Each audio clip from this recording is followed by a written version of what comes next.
ಒಂದು ಸುಂದರವಾದ ಹಳ್ಳಿಯಲ್ಲಿ ಪುಣ್ಯಕೋಟಿ ಎಂಬ ಒಳ್ಳೆಯ ಹಸು ವಾಸಿಸುತ್ತಿತ್ತು. ತನ್ನ ಪುಟ್ಟ ಕರುವನ್ನು ತುಂಬಾ ಪ್ರೀತಿಸುತ್ತಿತ್ತು. ಪ್ರತಿದಿನ ಬೆಳಗ್ಗೆ ಇತರ ಹಸುಗಳ ಜೊತೆ ಹಸಿರು ಕಾಡಿಗೆ ಮೇಯಲು ಹೋಗುತ್ತಿತ್ತು. ಒಂದು ದಿನ ಪುಣ್ಯಕೋಟಿ ಕಾಡಿನೊಳಗೆ ಹಸಿರು ಹುಲ್ಲು ಮೇಯುತ್ತಿತ್ತು. ಗಾಳಿ ನಿಧಾನವಾಗಿ ಬೀಸುತ್ತಿತ್ತು. ಹಕ್ಕಿಗಳ ಶಬ್ದ ಎಲ್ಲೆಡೆ ಕೇಳಿಸುತ್ತಿತ್ತು.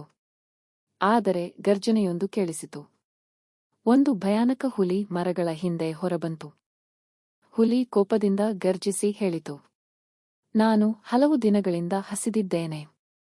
ಇಂದು ನಿನ್ನನ್ನೇ ತಿನ್ನುತ್ತೇನೆ. ಪುಣ್ಯಕೋಟಿ ತುಂಬಾ ಭಯಪಟ್ಟಿತು. ಆದರೂ ಅದು ಧೈರ್ಯ ಕಳೆದುಕೊಳ್ಳಲಿಲ್ಲ. ಪುಣ್ಯಕೋಟಿ ಶಾಂತವಾಗಿ ಹೇಳಿತು, ಹುಲಿರಾಯ, ನನ್ನ ಪುಟ್ಟ ಕರು ಮನೆಯಲ್ಲಿದೆ. ಅದು ನನ್ನನ್ನು ಕಾಯುತ್ತಿದೆ. ನಾನು ಕೊನೆಯ ಬಾರಿ ಅದಕ್ಕೆ ಹಾಲು ಕುಡಿಸಿ ಬರುತ್ತೇನೆ. ನಂತರ ನಾನು ನಿನ್ನ ಬಳಿಗೆ ಖಂಡಿತವಾಗಿ ಮರಳಿ ಬರುತ್ತೇನೆಯಾ? ಹುಲಿ ಸ್ವಲ್ಪ ಯೋಚಿಸಿತು. ಒಮ್ಮೆ ಹೋದರೆ ನೀನು ಮತ್ತೆ ಬರಲಾರೆ ಎಂದು ನನಗೆ ಗೊತ್ತು ಎಂದು ಹೇಳಿತು. ಆದರೆ ಪುಣ್ಯಕೋಟಿ ಸತ್ಯವಾಗಿ ಮಾತು ಕೊಟ್ಟಿತು.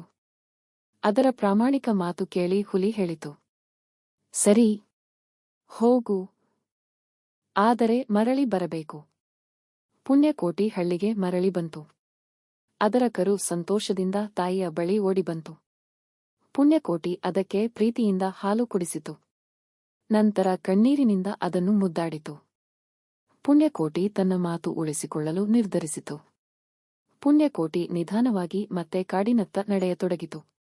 ಅದರ ಮನಸ್ಸಿನಲ್ಲಿ ಒಂದೇ ಮಾತು, ಸತ್ಯವನ್ನು ಉಳಿಸಬೇಕು. ಪುಣ್ಯಕೋಟಿ ನಿಜವಾಗಿಯೂ ಮರಳಿ ಬಂದಿರುವುದನ್ನು ನೋಡಿ ಹುಲಿ ಆಶ್ಚರ್ಯಪಟ್ಟಿತು. ಅದು ಭಾವನಾತ್ಮಕವಾಗಿ ಹೇಳಿತು, ಇಷ್ಟು ಸತ್ಯವಂತ ಹಸುವನ್ನು ನಾನು ಹೇಗೆ ಕೊಲ್ಲಲಿ? ಆ ಕ್ಷಣದಲ್ಲಿ ಹುಲಿಯ ಮನಸ್ಸು ಬದಲಾಗಿತು. ಅದು ಪುಣ್ಯಕೋಟಿಯನ್ನು ಬಿಡಿತು. ಪುಣ್ಯಕೋಟಿಯ ಸತ್ಯ ಮತ್ತು ಪ್ರಾಮಾಣಿಕತೆಯ ಕತೆ ಹಳ್ಳಿಯಿಂದ ಹಳ್ಳಿಗೆ ಹರಡಿತು. ಜನರೆಲ್ಲ ಅದರ ಸತ್ಯವನ್ನು ಕೊಂಡಾಡಿದರು.